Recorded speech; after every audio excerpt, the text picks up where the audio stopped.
கடவுள் உங்களை உறுதிப்படுத்துவாராக. இயேசு கிறிஸ்துவுக்குள் பிரியமான என் சகோதர சகோதரிகளே, இந்த நிமிட நட்சத்திரக்கு இயேசுவி நாமத்தில் நான் உங்களை அன்போடு அழைக்கிறேன். கடவுள் உங்களை உறுதிப்படுத்துவாராக. எதற்கு? நல்லதையே சொல்லவும் நல்லதையே செய்யவும் கடவுள் நம்மை உறுதிப்படுத்துவாராக. இயேசு கிறிஸ்து சென்ற இடமெல்லாம் நன்மை தான், நல்லது தான் செஞ்சார். அதனால் அவருடைய சகோதர சகோதரிகளாக கடவுளின் பிள்ளைகளாக இருக்கிற நாமும் நல்லதையே சொல்லணும், நல்லதையே செய்யணும்.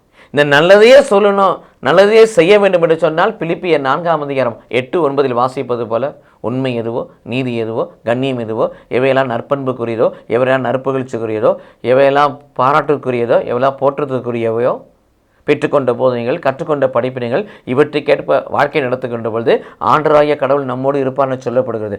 இந்த அனுபவத்துக்குள் நாம் பயணித்தோம் என்று சொன்னால் நாம் சொல்லக்கூடியதும் நல்லதாக இருக்கும், பேசக்கூடியதும் நல்லதாக இருக்கும், செய்யக்கூடியதும் நல்லதாக இருக்கும்.